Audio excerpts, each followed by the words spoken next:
name is Serena Mwale, just a simple person standing in front of you here to moderate today's event, yeah? Amazing. So before we get to start out the event, I would like to get your insights on entrepreneurship. You know, I had to look up how to pronounce the word entrepreneurship before I came here, because some people say entrepreneur, but it all depends on where you come from, right? Well, so let's get to it. I would like to, of course, start off with knowing our crowd. We know our speakers for today. I think no introduction is needed, and you get to introduce yourselves. Let's start off from there. I know we're all people that are doing a lot. I know a lot of faces in here and all doing amazing things, but an introduction and what your first idea of entrepreneurship was when you started out, or what type of business you see yourself starting eventually. Do I stand up? Of the buying and selling of goods to make profit. Okay. When we speak of entrepreneurship, we look at an innovative way of doing things. Like you're trying to come up with a new, better, efficient way of delivering your products or services to the people outside or to your clientele. Okay. Then when we look at career, that's a profession you pick to undertake that helps you progress and make a livelihood. Okay. I guess that's my take on it. That's a pretty good definition. I feel like for the sake of energy, why not give some hands for that? Guys, we can do better. Yeah. Okay, you can stand for energy, voice projection. Okay, thank you. Okay. I'm Peter Nyirongo. Nice to meet you, Peter. I'm doing electrical engineering at HeziTech. Okay. Yeah, I'm in second level. I'm passionate about innovation. I do innovation. Yeah, so that's what encouraged me to go and entrepreneur as a business. Yeah. Okay. So what's your idea on someone choosing one path over the other, career or entrepreneurship? What would you say about that? Would you say, okay, you can do both? What would you advise someone? Like to advise. If someone wants to just pick one path, what would you advise them as someone who's also pursuing your career and the business? I can advise to go to entrepreneur. Okay? Yes. You think it's better? Yes. In terms of money or passion? Money. Money. Yes. Okay. Okay. It's all about the money. Thank you, Peter. Who else is all about the money? Running after the money, and the money will keep running in front of you. Yeah. You will never catch it that way. The only way for you to catch the money is to attract it to you. And to do that, you have to become the person that adds value to people's lives. And that's how the money comes to you. Okay. That's beautiful. Hands, please. Good job. Okay. Yeah, I think and I believe when you focus on money, you never have money. So the point is you need to discover who you are, where you're going, and then once you discover who you are, where you're going, the reason why you're on this earth, then like my brother said here, you start attracting things that you want. Money is just a form of paper, but this paper has no value until you as a person become valuable. What is that you're offering to other people? What is that you're offering to humanity? That's the instance. If you just focus on money, you're going to do anything that money can give you. You're going to even steal, because the most important thing is money. And anyone will tell you to do whatever you want to do as long as you're focusing on money. You're going to jump on it, which is not right. That's amazing. You brought in an interesting aspect, I would say. He's brought in the aspect of knowing what you need to do in life, knowing who you are, and I feel like that's the word for everyone. Have your salary, your all that, but do something on the side that you can grow for your own. To have, if you fall into that, and you can leave your legacy behind, even if it's not something producing money. That's one thing that we were talking about, that money is not always the main thing. Yeah. There's a lot of things that we can do that can make us happy as humans and satisfied that are not related to money. The other thing I wanted to give another example about entrepreneurship that I really like. It's from a dear friend, Mr. Elias Shikimo. Most of you probably know him. So he said that most of us are entrepreneurs, or all of us are entrepreneurs. And let's talk about relationships. So I see a girl, I like her. My friends start telling me, no, she's too far for you. You cannot achieve that, you cannot get there. And be like, no, I know what I want, I'm still gonna go after her. You're like, but you're broke. You don't even have money to take her on dates. You're like, I'll figure it out. I'll get money from here. I'll get from my mom, from my friends, from whatever, just to take her on a date. That's entrepreneurship. And some people will tell you, no, don't get that girl. You say, thank you, I'm getting it. Yeah, it's a good example. Yeah. Turn to a slightly different question, and thank you very much, Mr. Hamwi and Mr. Ndabama, for that very powerful lesson you just learned. Mr. Hamwi. Yes. Okay, so I'm gonna keep it short, but just before this session, I was talking to one of the great guys in the audience, and it reminded me of my backstory. A lot of people don't believe that at some point I was a waiter, but what I didn't tell you also that I was a waiter at a kids playground, and part of my job was also to be the mascot. I was wearing that round thing, and I hated that thing because those kids are mean. You know, they would come and start beating you. So that was one of my first jobs, and I've worked with almost everything. My journey started when I was 15, my first company when I was 17, and since then I've done more than 10 plus startups. I've done the entrepreneurship part, I've done the employment part, and I've done the business owner part. So I've been through all of them. I was director for multi-million-dollar companies before, and I quit my job to start my own companies, and some of them failed horribly, especially with COVID. But we keep going, and most recently I'm known for being a business coach and a life coach. I'm also a mentor for more than 2,000 entrepreneurs across Africa. I'm also the CEO of DigiPro, which is a software development company. We do softwares for entrepreneurs, companies, and governments. And I'm also the entrepreneur, which is, I started Zambia's first space company. We use satellite technology to help with agriculture, climate change, and other things. And I'm glad to be here. You forgot to tell them you help people discover their superpowers. Yeah. I left it for next time. Okay, guys, a round of applause, please. You see how the panel is? So we get right. So first I wanted to combine what the two gentlemen have said.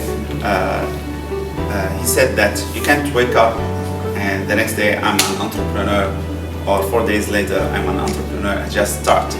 That is called, as I called it in my last workshop, it's called entrepreneurship, not entrepreneurship.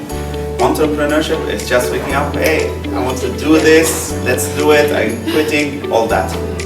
Entrepreneurship is for you to prepare yourself physically and mentally for the journey. Same as you want to go and join the Olympics. You cannot just wake up one day and join. You have to be training hard for months and years before you can jump into that. So you are going to become a business owner who's gonna be competing with probably 50 business owners who are doing more or less the same job. And you think that you can beat them just because you have more IQ, as you believe. IQ by itself is not enough. The idea by itself is not enough. It's who is around you, what knowledge you have, what mentors, coaches are around you, what team you have around you that makes you win or lose. That's a very important thing. When I was an employee, I was working on the side, ordering stuff from China, and I tried, and I failed horribly the first time, then tried again, then failed again. Then I started learning, okay, this is the tips and tricks, what happens between actually the price of the item and how much profit you get out of it. They're very different than it's 10 kwacha and I'm selling it at 20, I'm getting 10. It's very different, the reality. There's all these small costs between the two that make or break your business. So once you start trying these things, this is where you start learning. And that was more or less your question, like how do you know what you need to do? Oh yes, oh yes. The only way for you to know what you need to do is to try. You are all young. We have to try. We are all young still. Yeah. And you have to keep trying. If someone came to me 5 years ago and tell me, do you think you're gonna start a space company? I'd be like, are you crazy? Yeah. Now people tell me I am crazy because I started a space company. So it's you trying, doing your proper market research, going on the ground, seeing what is needed, adjusting your model, meeting with mentors, with coaches, with experts, adjusting until you reach. One of the favorite quotes that I say, a rocket to go to the moon, you would think that it's from A to B, but between those 2 points, there's millions of small adjustments that happen. Because when this rocket is going, there's so many external forces that push you left and right, the winds, the gravity, so many things come in your way. And you have to do adjustments until you reach where you need to reach. And this is life. So start, and then you will get the adjustment. No one will come and tell you, this is what's gonna happen 6 months from now, your partner is gonna do this to you. No one has that knowledge. You have to start, jump in, and have the resilience to even always fail forward. Let me just comment on that one. I like that term. We can give a round of applause. So you've all seen how rockets go to space, right? Yes. So first, when it starts, for the first few seconds, the rocket is in its place and it's shaking, there's fire coming out, there's dust everywhere, and it's not moving. And everyone's saying, what's happening? This whole rocket is useless, it's not moving in anything. There's all that pressure coming, all that fire and so on, and then it starts going to space. But because of all that pressure and so on, this is why the rocket is able to reach space. Because after just 15, 30 seconds, it can go so far more than anyone has ever gone, just because of all that pressure that it held up and stayed strong. And that's how it reaches far. So you have to fail fast, you have to go through this. And with that regard, personally, I'm an entrepreneur, and I feel one of the things young people do not or are not mentally equipped for that go into entrepreneurship is, firstly, if you have no knowledge, you're going to get in debt. And if you're not careful, because we have this thing called a profit fantasy, right? So when you're planning your business, you're thinking, oh my gosh, I'm going to make 10,000 kwacha per week, and by the end of the month, and you're so fixated on that, and it excites you. You get into the business with no knowledge and anything that you can fall back to, and when you get into it, you discover, let's say, a couple of months later, you're in debt. How does like a young person who's an entrepreneur or who's about to go into the entrepreneurship sector mentally prepare for that? The debt and how to avoid it, or how to also just minimize that as well, and how to mentally prepare for that and the threats that come with that. We'll start with Mr. Hamwi. So how do you prepare to that? Is first, as I said, knowledge. You have to be, yes, watching those motivational things and so on, reading books, because smart people are the people who learn from others' mistakes, but wise people are the people who learn from, Smart people are the people who learn from their own mistakes, and wise people are the people who learn from the mistakes of others. So by reading books and getting knowledge, you are fulfilling one part of the equation. Then the second part is going into coaches and mentors. That's the second part. The third part, which is luckily now is available in Zambia, are the accelerator programs and the incubator programs, where they take you like Leaders Arise, Jacaranda Hub, Bongo Hive, and so on. We have people who have been doing this, who have seen so many different entrepreneurs trying to do these same things, and they know the tips and tricks on how to make it or break it. So all these things are helping out there, and there's something that's called entrepreneurship ego, where an entrepreneur thinks that they can do everything by themselves. They don't want partners, they don't want coaches, they don't want anyone to come and tell them that, no, you're not doing well, or you have to change your method and so on. And that keeps people behind. As I said, there's a lot of people that I know that have so much potential, but they're just doing a little bit of things because they're actually succeeding at them. And people are clapping for them, and that's it. They think they are just there. one of my favorite quotes from Les Brown says that people who fail in life are not those who aim high and miss, are those who aim low and hit, and some of them don't aim at all. So that's how you get stuck in that loop. Thanks.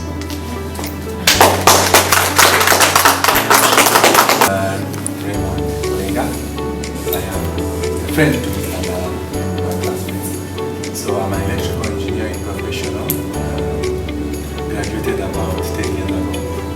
So from the time I graduated, I've got a question for the panel, because the question that I'm going to ask is what are the challenges I've seen from young people who are still in school, who want to establish a business. So way back when I was in school, of course, Mr. Ngalama can attest to that, we would have final year projects back then in 2009. Those final year projects, some they took it, they never took them serious because, okay, it's a project I've cleared. But to some of us, from the time that I've worked more than 9 years as an entrepreneur, I've used the same projects from the university. Those are the projects that companies now get to hire me to design some projects for them. But most of the time I do meet my classmates. I've met my because me, I've done electrical engineering, but I've never worked in an electrical engineering company. But I have been confined to telecommunications and information technology, something I never did in school. But I don't know how I got pushed myself to that. But I've been meeting friends who are still trying to look for employment. Even after 10 years, they are still looking for employment. But the question that I want to ask is, what advice would you give to such a one?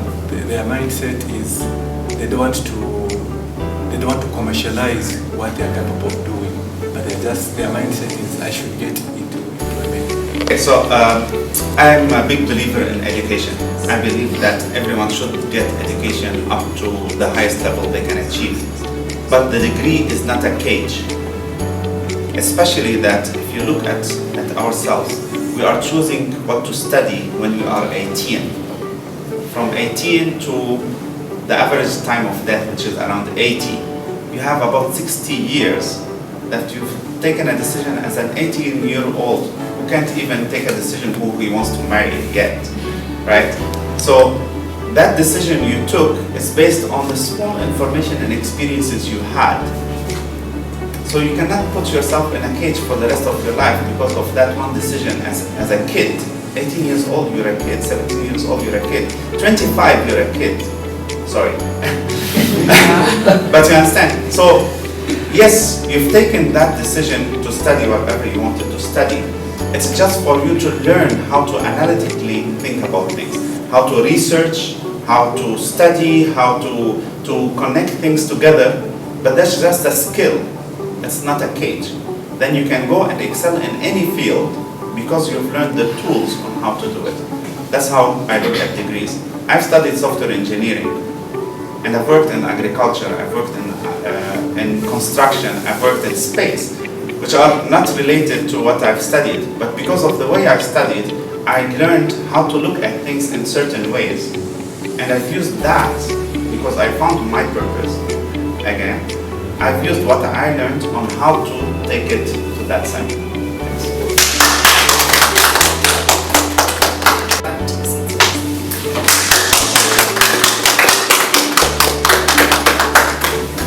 Another round of applause. We're about to start a production for Young Entrepreneurs of Africa, which is going to be shown on screens. And for Young Entrepreneurs of Africa, we partnered with NAM Youth Organization. Mr. Ngalama is the national president of NAM Youth Organization. So for most of you that feel there's no opportunities in Zambia, check the NAM Youth Organization. There's an application closing on the 5th of August. Unfortunately, we only have 1 month for because the whole idea is to give opportunities to everybody around Zambia and later Southern Africa. So if you have a viable business, you know it will change the world, it will make a difference, go to the page, apply the application. It's very simple, but also very careful because we saw some people say one transport, one food, free training, having somebody like Mr. Ahmad come train you, and you want him to provide transport for you to get a free session. So do leverage off of these opportunities. These opportunities will be documented and they'll be shown on Crystal TV. These powerful mentors, we have Mr. Hamwi, we have Cyril. Unfortunately he isn't here, but for those of you that will get to meet him firsthand, we have mentors from Australia, from Egypt. We have a very powerful network of mentors, and HeziTech will also be joining us on the project, the Lundazi project. So we're doing Insaka, Lundazi, Copperbelt, and Southern Province, Central Province, sorry. So the whole idea is to document and give young people a platform. People say we do not have platforms to network, to grow businesses. This is a platform for you to grow your business for free even. You're being documented, you're having your business documented through a program. Have it shown on Crystal TV, have it shown on the NAM page, and you will have opportunities because NAM has various opportunities ranging from scholarships to funding, and then NAM is also connected to the Turkish embassy, so you also do have opportunities to get funding from the Turkish embassy. So I think that's, if you have any other questions, you can talk to Mr. Dalama, you can talk to me after the session, and who am I? I'm Chokozani Nangwale, CEO and founder of Crystal Television, current Vice President of the NAM organization, and I also am the President of Promote and Protect the Youth Foundation. I'm very passionate when it comes to empowering young people. Recently was awarded, the Crystal TV team was awarded first runner-up for, okay, let me wind up. We were awarded 2 Saturdays ago, meaning we are making a difference. So I do look forward to seeing you guys. Tomorrow we have another session with another powerful panel of people from different sectors as well.